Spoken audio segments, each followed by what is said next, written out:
it something? Yeah, I mean, it's a high percentage, yeah, isn't I mean, there's lots of different data out there, obviously, but yes, somewhere between 70 and 80% of people who actually do the personal trainer courses, and they actually come into the industry, within 12 to 18 months, they're no longer working within the industry. They'll go, because most people will come into the industry, think they're going to suddenly pick up a few Hollywood A-listers or something as clients, and really doesn't happen like that. You have to sort of put the hours in, put the time in, just what your niche is, if you want to use that word, or really discover your own way, your own philosophy, and your own way of doing things. But the reason being, most courses that people do don't actually prepare them for training people in the real world. It's all based on the funky, sexy stuff. And really, Unique Results Academy is, as part of the diploma we're offering, is also going to offer 12 months of mentoring after the person has qualified through the first year of their career, and also ongoing business advice as well, because that is where so many trainers fall down. They can be fantastic at training people. If you haven't got a client in front of you to train, that knowledge is worthless. Yeah. Oh, that's incredible. That will just separate you greatly from the competitors. I think that's a good idea. So, when are you launching, or have you launched already? Remind me. Well, we've already ran a pilot course that we've ran for a team of teachers and sports staff within a big private school, and also a few other people on board as well. We've run our first level 2 course. We've got the dates for our first level 3 as well, and then we're just in the sort of the final stages, really. We're just putting together the website at the moment and that sort of thing. But what we'll do is, if anyone wants any more information, they can contact me at james@uniqueresultsacademy.com, which is still one word, uniqueresultsacademy.com.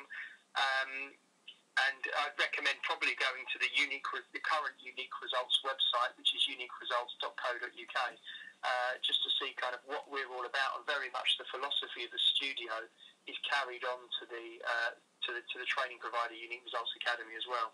Very good. Well, I would have highly recommended you before the call, but you've told me more now that I would definitely send people your way if they're wanting to get into the industry. One last question, James. I kind of like to ask everyone this. Obviously, with Gym Buzz, we're trying to make standards in the fitness industry improve. So we're definitely got a passion there together. What do you hope for the fitness industry as a whole over the next 1 to 2 years? I mean, I thought about this for a little while, actually. I mean, I think really the main thing that I'd like for the industry to do, and it kind of follows the theme of the whole call that we've had, or much of the call, is that I really hope that the industry becomes more client or member focused rather than trainer focused. And it's really interesting. There's a great guy called Dr. Paul Bedford, who's an expert in exercise adherence and member retention within the industry. I've met Paul, actually. The world helping. Yeah, Paul Bedford. Yeah. And he was actually he visited Unique Results Studio earlier this week and spent a day with us. And he was interviewing members for a study that he's doing at the moment, which is comparing exercise adherence and retention within small studio type spaces and large, more corporate spaces. And it's really to kind of to see what he can learn to then take to the corporates to try and have them emulate maybe the successes in retention and adherence that smaller studios have. And he was speaking to lots of clients, and he told me a story which I think was just so important, which was he interviewed once who would have been in the 88%, never had been to a gym, never been to a health club, always felt put off, always felt excluded.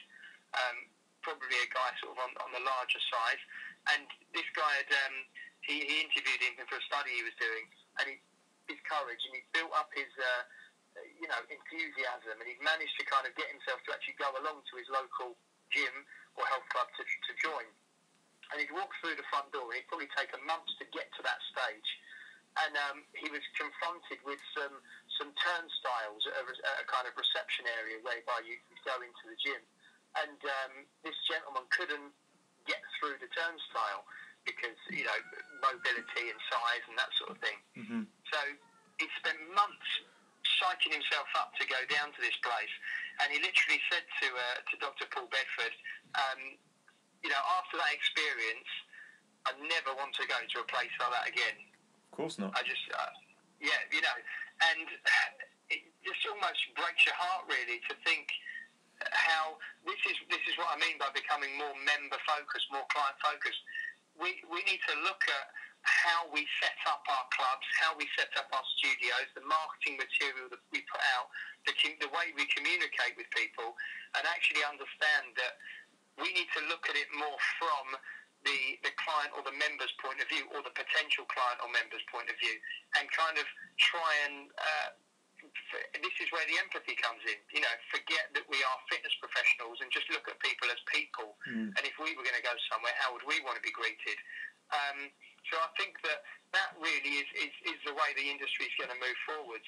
I'd on a separate note ask people before going on to doing a course or training or an education module, if they're already within the fitness industry, to ask themselves, am I doing this course for myself and for my own personal development and knowledge, or am I doing it for my clients and for my business?